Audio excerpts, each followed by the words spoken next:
shoes and out the door. 5, I'm alive. 6, 7, 8, feeling great. Hello and welcome back to Beyond Your Wildest Genes podcast. My name is Dr. Noah DeCoyer and I am your co-host. Today our guest is Brad Kearns. Brad has worked closely with Mark Sisson since 2008 on the Primal Blueprint, the Primal Blueprint 90-Day Journal, the Primal Connection, and as co-author of Primal Endurance. Brad oversaw the development and release of the Primal Blueprint Expert Certification Program and was the coordinator of all 9 PrimalCon retreats, as well as the PrimalCon presenter of a running technique clinic and peak performance mindset lecture. Brad also co-created and presented the Primal Blueprint Transformation Seminar in over 20 cities across America. Brad also hosts the Primal Blueprint Podcast, Primal Endurance Podcast, and the Expert Certification webinars. Prior to joining the Primal team, Brad wrote 9 other books on health, fitness, and peak performance for McGraw-Hill and other publishers. Brad competed on the professional triathlon circuit for 9 years, where he won 31 events across the globe. Coached by Mark, Brad was a 2-time U.S. national champion, World Duathlon Series champion, and the number 3 ranked pro triathlete in the world in 1991.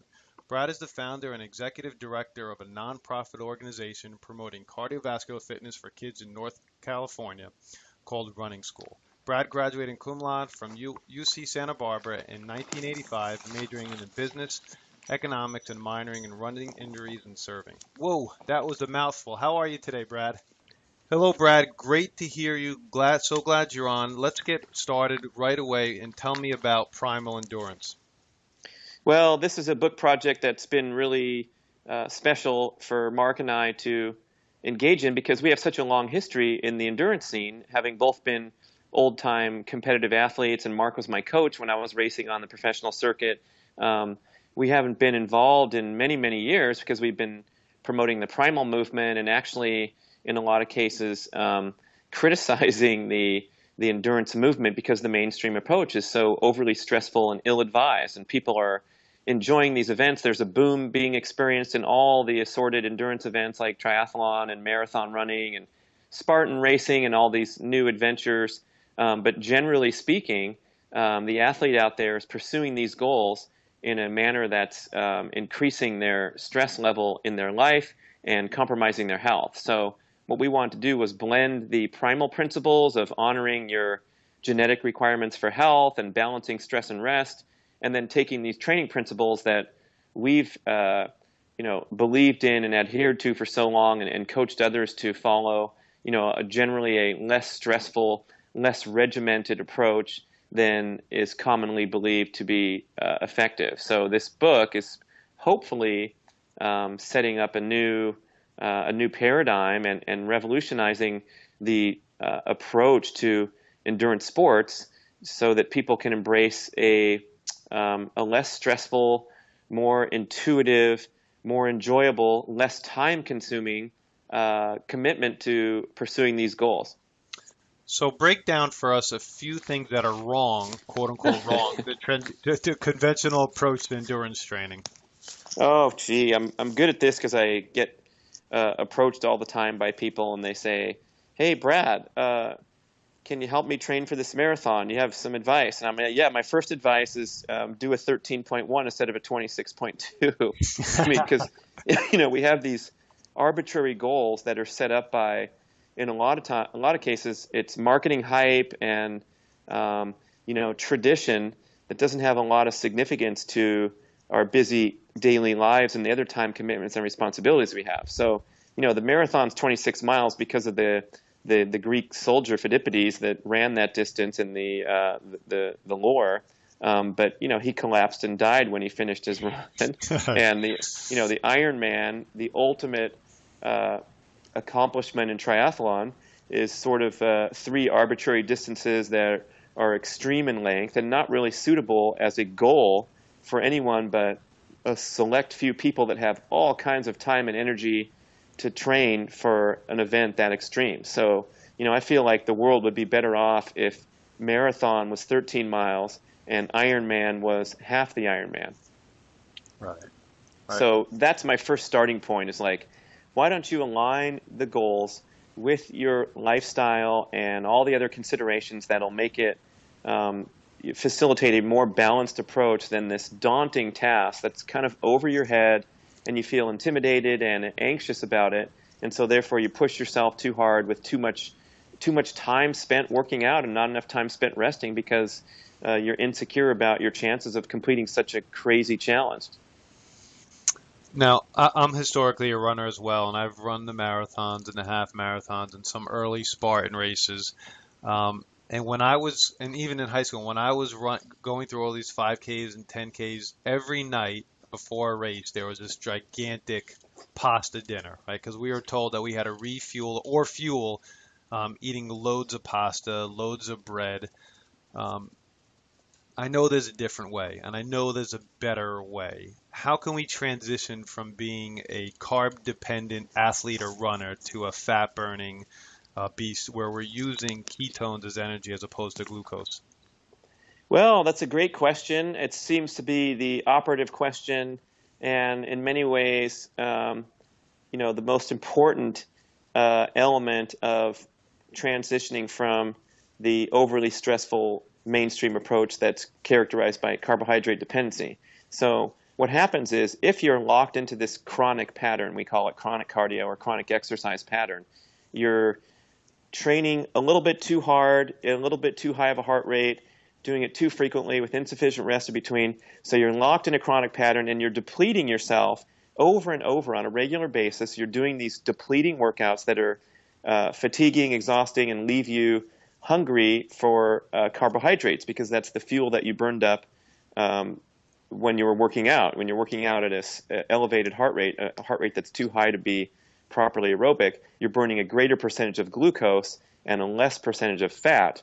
So you're in this carbohydrate dependency pattern where you actually do need to pound the pasta and the bread and the designer beverages and bars and gels and things like that just to sustain this ill-advised training pattern in the first place. So to transition to a healthier approach where you can actually perform better, drop that excess body fat that's being stuck on your body because you're in this carbohydrate dependency approach, and every time you consume a high carbohydrate meal, you shut off burning the stored body fat, and you're dependent on the next ingestion of calories when your blood sugar drops from the insulin response to the meal. I hope I'm not talking too fast. I'm assuming that your listeners have a basic knowledge of the primal paleo message and the rationale for eating, for ditching, processed carbs that are the centerpiece of our diet. So then we have this training component also where you have to slow the heck down with your workouts and have a more balanced workout regimen that does not set you up into carbohydrate dependency pattern. And by that, the first thing you do is reduce your pace down into the aerobic range where you're burning mostly fat and you're not tapping into those glycogen stores to sustain a pace that's too fast for day-to-day training for endurance goals. And to achieve this and beyond just running in a certain zone, what do we have to eat to get us away from being carb dependent to becoming used to and our body used to burning more fat? So the first step is to, back off on the crazy workouts, because no matter what any podcast guest says, if you're coming home from the gym and you're craving sugar and the Primal guys recommend that you shouldn't consume processed carbohydrate, it's not going to happen too well for you. You're going to honor your appetite and your cravings. Right. So when you regulate your exercise to be less stressful at a lower heart rate, we can talk about the specifics shortly, then you'll start to get home, finish these workouts, and feel refreshed and energized as you should, rather than slightly fuzzy in the head and fatigued and depleted. So when you have the training patterns organized, then you can go into this transitional period in your diet, and we call it the 21-day transformation, where you make a concerted effort to ditch grains and sugars. It's a short period of time at first where you really have to use some discipline because it's so radically different, perhaps so radically different from your lifelong eating patterns where, you want to cut out all sweetened beverages, and so you're cutting out the breads and rice and pastas, and instead of suffering and being in this starvation pattern, which most people have experienced on diets, and they realize how ineffective it is. Instead, you nourish yourself with whatever high nutrient value, primal approved foods that you wish. So this is high fat and low carb is, generally speaking, what it looks like to go primal. So instead of cereal and toast and juice in the morning, you can have a nice, delicious omelet with vegetables and cheese and meat inside and avocado and salsa, and enjoy these rich, nutritious, satisfying meals where there's absolutely no suffering, struggling, or deprivation involved in your transition to going primal. Right. So to say it very simply, it's a two-pronged approach where you're changing the way you train, and then after you change the way you train, you're changing the way you eat. It's really, it could be considered a one-pronged approach, because most people, just transition the diet starting today, and you'll make progress toward becoming primal adapted, or fat adapted, we call it, where you're actually good at burning stored body fat. You're not addicted to these regular meal patterns because your blood sugar is fluctuating constantly throughout the day, and you're going to get moody and cranky if you miss a single meal. Those are the kind of things that anyone is capable of quickly transitioning out of when they cut sugars and grains out and start eating more high nutritious, wholesome, primal approved foods like meat, fish, fowl, eggs, vegetables, fruits, nuts, and seeds. So the training question is particular only to people who are locked in these ill-advised training patterns and sabotaging their potential success with dietary modification because they have too high of a demand for carbs thanks to their overly stressful workouts. Right, right. Now, where does strength training and sprinting fit into this model for the endurance athlete? Right. So if you get into this book, you'll see that we go in stages from talking about the initial perspective is to just reduce that stress level and that chronic nature of your workouts, slow down your pace, understand what it means to build an aerobic base at comfortable heart rates where you're getting stronger and stronger by going slow and comfortable rather than challenging your body with stressful workouts. But then there comes a time where you have this nice aerobic base built, you have some fat adaptation going on, so the diet's working well too, and to experience your potential, even in an extreme endurance event, you can benefit from doing brief, high-intensity strength training sessions for your muscles and then sprinting for your particular sport, ideally, weight-bearing like running sprints. But these are, you must consider these the icing on the cake, especially for an endurance athlete with endurance goals. These have they're a very, very small time commitment and really minimal in importance in comparison to building that strong, successful aerobic base. So I think there's another kind of fad going on right now that I observe in the endurance community, and that is this notion that you can hack or shortcut the process of getting fit by favoring high-intensity workouts instead of the, quote, junk mileage or whatever people call it when you're putting a lot of time and hours in at a slower pace. And both of these notions are oversimplified and misunderstood. So it's not about just doing a bunch of mileage at a slow pace. That's what we did 40 years ago at the start of the endurance movement and the boom of the running. And everyone thought it was just about accumulating more and more mileage. And then now in recent years, you have a lot of these fads going on where they'll take an endurance athlete and have them jump up and down on boxes and run sprints, and then they go home and they expect to be ready to run a marathon.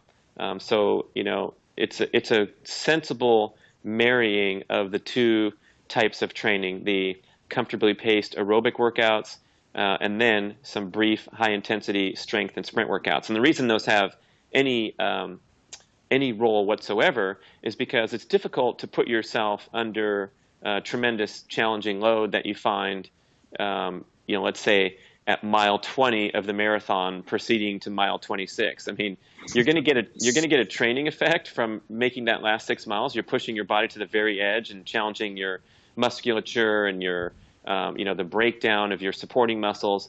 But that's not going to happen every day in training. It's not going to happen hardly ever.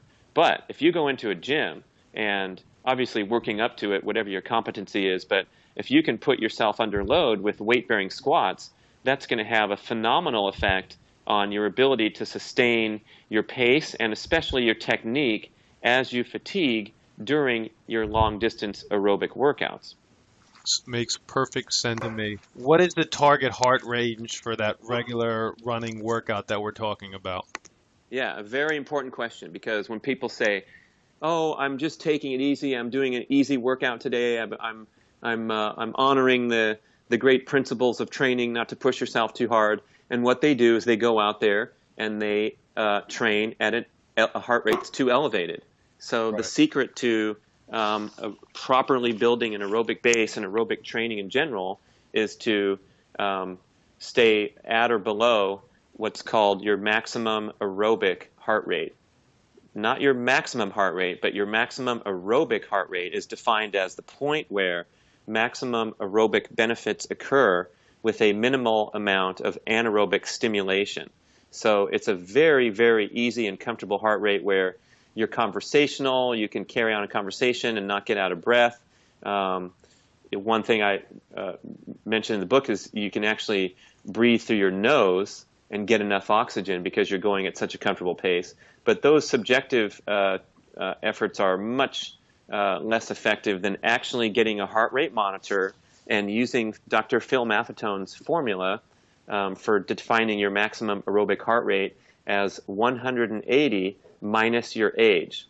So in my case, I'm 50 years old, and I would be using a maximum aerobic heart rate of 130 beats per minute. And anyone who does this calculation in their head and then puts on a heart rate monitor and heads out there for a workout, most people will probably be absolutely shocked at how slow you have to go to maintain aerobic heart rates. And in the book, we have stories about Mark Allen and Mike Pigg, probably the two greatest triathletes of all time, and how when they started adopting Dr. Maffetone's training methods, they were embarrassed. They were running, 8-minute miles at their aerobic limit because they were so poorly aerobically trained and had such high performance on anaerobic efforts, that they're doing in the races, but they needed to go back and get stronger and build that base to enjoy a greater potential, just like anyone else. So it's tough, man. I mean, this is the hardest thing for the listeners to say, okay, I'm going to do it. It makes sense. I'm going to make a commitment to build my aerobic system and reduce the stress on my body of endurance training. And here's my heart watch. And here I am sitting out on for a jog, and you hit 130 and it starts beeping and you're like, oh my goodness. So, it might be a jog walk at first, even for a quite fit person who can run a marathon at a respectable, 3.5 hours or 4 hours, or a 3-hour marathoner might be absolutely surprised at how slow they have to go to truly develop their aerobic system without that interference from anaerobic stimulation. All right, so let's use me as an example, and let's just say I'm the traditional, I run 30 to 40 miles a week, pay no attention to my heart rate, breathing through my mouth, eat a lot of carbs, I eat some protein, and I approach you and I say, Brad, I want to change. I read the book. I need a little bit of help. I want to get further down this primal approach. What are the first few things that I need to do? Well, first, let's recognize what this hypothetical, I hope it's not you, but. No, it's not. What this hypothetical person is doing is they're fine-tuning, to give a car analogy, which all good speakers on endurance do. They're fine-tuning a small engine. So you're putting in that 30, 40 miles a week. You're refeeding with your carbs.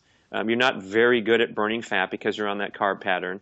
You're putting in a fair amount of work, so you're way fitter than your next door neighbor. But because the pace is slightly too difficult and slightly too stressful every time, you're having difficulty recovering properly from these workouts. And when it's time to push yourself to a maximum effort, like actually jumping into a 10K race and racing, you're going to be mediocre in comparison to your potential, and probably mediocre in comparison to the top runners out there in your area.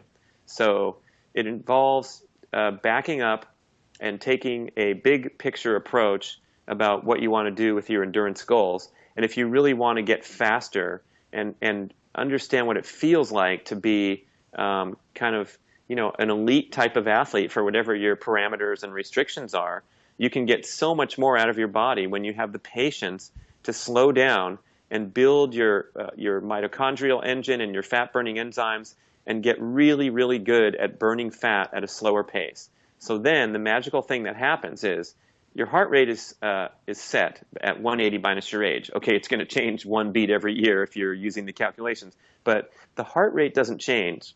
But what changes is how fast you can go at that comfortable aerobic heart rate, because over time you get better and better and better and more efficient at burning fat. And what that's doing is expanding your top end potential when it is time to run fast. But if you can only hold, 12-minute miles at your aerobic maximum heart rate right now, your performance is going to be, severely limited when you're talking about your potential on a marathon or a triathlon or a 10K. So if you can get that 12-minute mile down to 11 and a half after a month of careful training, or 11 or 10:30 or 9:45 someday, you've just made a massive improvement that hasn't required a lot of high stress, challenging, injury risk, immune system risk workouts like speed workouts running around the track. This is what you're doing, is you're taking the time to build a large, beautiful, high-functioning, clean-burning aerobic engine. So in the book we call it, a Tesla engine, because it burns clean on solar instead of a smoke-belching, tiny little piece of junk car that you keep filling with more gas and pushing the gas pedal down to the floor and getting the most out of an inefficient engine. So it's much more of a process, like health is, than an event. This is something that takes time, concerted effort. You need the heart rate monitor. It takes effort.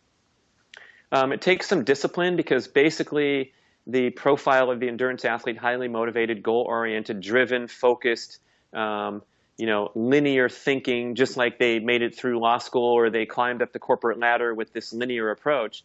And here you have to have a more dynamic, intuitive, and fluctuating approach. And basically, for a good one-liner, if you're taking notes out there at home, or pull over your car now and take notes here, I want to remind you that you should take only what your body gives you each day and nothing more.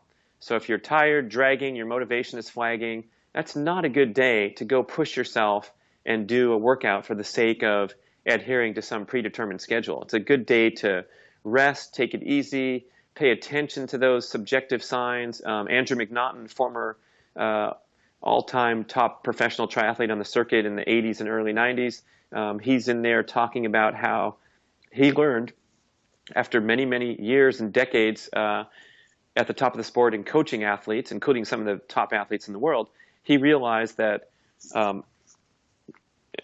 checking in and sensing his moods was the best way to dictate his training schedule, which is it's a phenomenal comment for the average person to listen to and say, what the heck is this guy talking about? And this is, one of the most knowledgeable coaches and athletes in the sport, who realizes that just the mood of the day is the operating factor that's way more important than even the technology, like the heart rate and the heart rate variability and the tracking and all that. So that's a profound concept to ponder if you're home locked into this regimented approach and thinking that's going to work.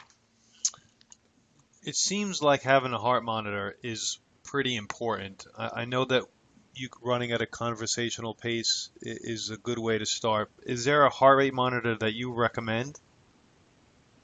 Oh, well, lots of people make quality heart rate monitors these days. Polar has been the leading brand. They were kind of the first people to bring the wireless heart rate monitor to the masses, and I've used those with great success. But the point is, because it's so difficult to discipline yourself to stay at that aerobic heart rate, it's kind of frustrating and all that. You really, really need to use that thing every single day. And you don't, I'm not going to accept a quip from an experienced athlete like, oh, I can feel my heart rate. I'm really good about that, because it's really difficult to lock into that perceived exertion and dial it back even more than, what seems like an easy workout. So that's a real eye opener for people. But the good news, the bad news is, hey man, you got to slow down. You got to chill out. You got to start walking up the hills and all that. But the good news is you'll progress really quickly with your aerobic function. And so you will start to notice your pace improving after just a few weeks of dedication to this type of training.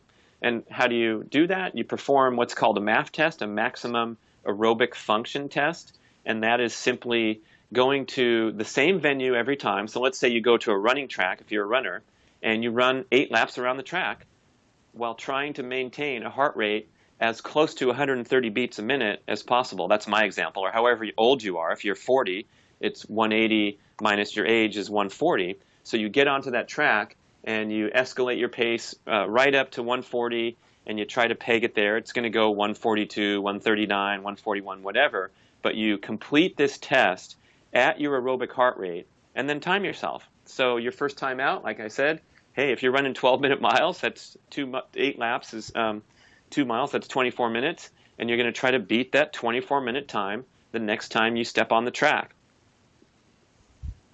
Makes perfect sense. I'm really getting a clear picture. Even for me, like I said, I'm a runner for my whole life, that how important a heart rate monitor is. It's really, really becoming clear. Now let's have fun with this next question, Brad. You mentioned you're 50. I know you're an incredible athlete. You're a championship speed golfer. Earlier last year, you cleared 5.3 in a high jump. You did a 400 meters in 59 seconds, which blows my mind. Are you just a freak of nature, or what's going on with you? Hey, thanks for noticing. Gee whiz. It's I feel like it's important to maintain that competitive passion throughout life. And I had a nice run in the endurance world. I was a professional for 9 years, from ages 20 to 30. But by the time I was 30, because we didn't know as much as we know now, my overly stressful approach kind of left me, with nothing left in the tank. So I had to move on from my endurance goals and then kind of recalibrate my, my direction to try to preserve my health and delay the aging process, rather than, for the time that I was a pro, my goal was to go faster and faster over the race course. And when you're competing at a high level and that dedicated, and the margin of error and the margin of victory is so narrow, it's really not good for your health to be a professional endurance athlete. It's just, you're always on that edge, that very edge of breakdown and burnout, because you have to be. Otherwise, some other guy is going to be training a little harder than you and going a little faster. So, at the time when I was immersed in the athletic career, I considered myself a pretty healthy guy, but it was a complete ruse. There was nothing healthy about training to that extreme, eating that much food, traveling on jet airplanes all over the globe to compete. And it was really a very stressful period of my life. Even though I enjoyed it, I'm saying stressful because the constant physical stress and, the mental and emotional stress of being a competitor and, lining up on the starting line in order to pay your mortgage and your grocery bill, that was a pretty high intensity situation. So, then I became a father. I was committed to coaching youth sports, and all these other goals appeared in my life. And the main one actually was to dominate the kids I coached for as long as possible. So that was really a driving force when my son got into second, third grade and started doing organized sports. And I coached soccer and track and basketball. And, I stayed with these guys, and I was the MVP up until they got to be about 8th grade. And then all of a sudden, 9th grade, 10th grade, they were so much better than me that I wasn't even invited to play in the pickup games. So I went from MVP to guy in the stands clapping. But, during that time, I sincerely did want to be a participatory coach and parent. And so I wanted to be, conditioned enough and fit enough to jump onto a basketball court and play in a pickup game or play in the adult leagues for many years, and coach and be able to be an extra guy in the scrimmage against some all-star eighth graders. And it was a high bar to aspire to for a 40-year-old guy or 45-year-old guy. And there's always something out there compelling me to try to get better at. But now, since I'm not I'm not a professional athlete, I'm just a goofing off guy trying to get some hits on YouTube. These goals are designed to support my health and support my goal of delaying the aging process, rather than come at win at all cost commitment where I'm sacrificing my health in a small way for the goal. And I mention this because my concern is that there's a lot of casual, amateur, everyday people that are parents and workers and have all these other things going on in their life, and they love their triathlon training, and they think that it's contributing to a balanced lifestyle. It's an outlet for other forms of stress. But if their approach is too stressful, it is going to accelerate the aging process. It's going to elevate disease risk factors, including cardiac disease risk factors. And you can go on TED Talks and search for Dr. James O'Keefe TED Talk. He gives a talk called Run for Your Life, but not too fast and at a slow pace. And he talks about how anything over just a very baseline cardiovascular exercise commitment, he says a couple hours a week, and there's a lot of research from other countries and other doctors confirming this, that if you go anything beyond a couple hours a week of very slow jogging, you are not getting any additional health benefit. And in fact, when you get up to the hypothetical 30, 40 mile a week guy or the person training for a marathon or all that, you are very likely to be compromising your health and putting your heart under excessive stress to the extent that you are elevating your heart disease risk factors for being an endurance athlete. And that's kind of a sobering thing to reflect upon. I have numerous peers that I raced with on the professional triathlon circuit that have come up with bad heart function in their later years because, well, I mean, you could speculate that it's because of the extreme load that they put on their hearts for so many years when they were training at the highest level. So, I want nothing to do with anything that's going to accelerate the aging process or compromise my general state of health or my ability to enjoy life in general. Yeah, let's talk about that a little bit more, because that was my next question. We've talked a lot about the benefits of the Primal Endurance, and you mentioned sacrificing your health. Are these chronic endurance athletes really risking their health? You mentioned the cardiovascular disease. What risk factors are we talking about? What ill health are we talking about? Well, as Dr. O'Keefe's presentation says very clearly, you are incurring moderate, tiny scarring and inflammation of the heart every time you do, let's say, a strenuous endurance workout. Under normal circumstances, just like any other muscle, your heart can recover from a traumatic event, and in a couple days, the inflammation will be down and everything will be fine. But if you over and over again, year after year after year, race bicycles in the amateur racing category, and you're sprinting and doing these crazy workouts and climbing up hills and competing in the events on the weekend, you're putting your heart under an excessive load to the extent that it will cause scarring and calcification of the arteries and all the same risk factors that you hear about from sedentary folks that don't exercise and eat crappy food and smoke and have all these other things coming in. So the endurance athlete overstressing the heart muscle in particular, but also overstressing the endocrine system, the immune system. There's a lot of occasions of serious athletes reporting poor health. There was a kind of an expose in Outside Magazine on the ultra runners that crashed and burned at an alarming rate. And, it's really disturbing where the article lists, several of the leading ultra runners on the planet in the past decade coming into the sport, arriving on the scene, performing extraordinary achievements of winning 100-mile races and 100K races against the top competition, and then falling off the face of the earth 2 years later and experiencing extreme burnout.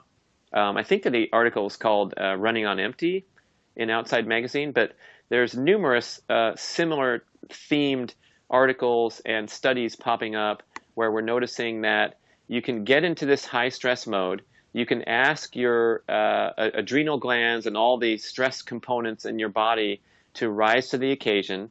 And anybody can relate to this even outside of athletics. If you're working those 70-hour weeks at the law firm trying to make partner and you grind for 8 years straight, or you do any other high-stress career, like you're a roadie for Pearl Jam and you're partying all night and setting up lights all day in the next city and then getting on the bus and going again. There's a lot of ways that we put ourselves under extreme stress, and we survive. A medical school student going into residency and working those crazy hours, and your body rises to the occasion, but there is an extremely high risk of burnout in the aftermath of these imbalanced approaches to athletics or career or whatever you're doing that's not sensible and healthy.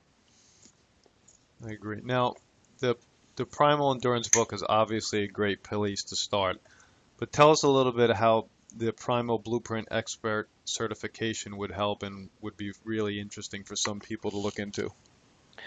So we created this program a couple years ago. It actually took about 3 years to develop, and the desire here was to have an educational program for people that wanted to take their primal knowledge to the highest level. And that includes people that are coaches, professionals like yourself, that work with clients and interact with others where they have a chance to motivate and inspire people to change their life and want to become expert knowledge on all aspects of primal living, all the dietary aspects, the health and disease risk factors that we talked about just now, the exercise components, the training methods, and the philosophies that are detailed in Primal Endurance. So we have this wonderful online home study self-paced course where everything is digital. You enroll in the course and you log into the portal and you have all the resources, all the books and audiobooks and things that we published.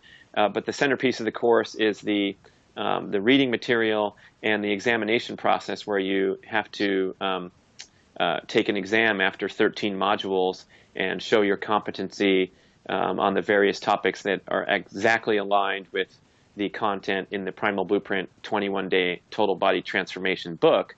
So it's the 8 key concepts and the 5 action items. And once you get through all that and you graduate, you get the distinction on our website and a nice package of goodies to celebrate your achievement. But it's hard work. Like you mentioned offline, you're putting in a lot of hours, and you can consider it like an upper division college course in the health sciences that's specifically devoted to the Primal Blueprint and primal living and evolutionary health principles. So it's the leading offering of its kind in this very popular primal paleo scene. So those are people who are interested in, investing in themselves and bettering their education. This is a really fun course, and we're happy that it's been so well received. We got a lot of students out there going for it and graduating and spreading the word. I absolutely loved it. It was challenging. It has helped me in my personal life and my professional life, and I recommend it frequently to whoever is looking for a course of this nature, for sure.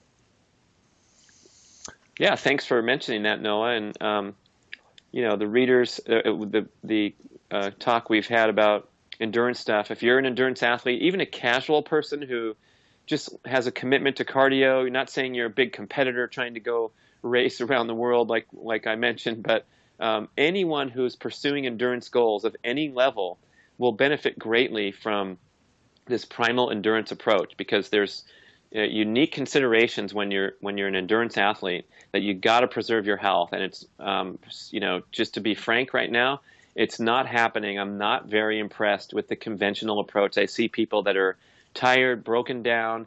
They still have that passion to do it and they're enjoying themselves, but there will be a massive rate of attrition if it continues like this, because you cannot sustain high stress lifestyle patterns for too long, even if you enjoy that so-called stress that you're doing, the weekend long runs or the bike rides or whatever, but it's having a detrimental effect on your body because the approach is wrong and you're in carbohydrate dependency instead of fat adaptation and so forth. I couldn't agree more. Brad, thank you so much for your time, your effort, your hard work. Any final words for us? Check out the Primal Endurance podcast if you want to hear weekly shows, the Primal Blueprint podcast, and you can get Primal Endurance on Amazon.com or wherever you like to shop for books. And it was a pleasure to talk about it. And we're open and available, so send an email to info@primalblueprintpublishing.com. And if it's a question, we'll discuss it on our podcast, or you need some personal guidance after reading the book. We want people to change their lives, and we want to give them all the tools and techniques they can. So we'll do anything we can to help you out there as a listener if you're expressing interest and ready to receive some new information that's going to challenge your conventional beliefs. So that's my ending statement. Good luck out there. Great, and thanks, Brad. My name is Dr. Noah DeCoyer, your co-host, and you are listening to the Beyond Your Wildest Genes podcast. If you'd like what you've heard today, please share this with your friends and family and encourage them to subscribe on iTunes. You can sign up for our incredible weekly email at www.centerforepigeneticexpression.com, and please let me encourage you to check out our first project at www.painreliefproject.com.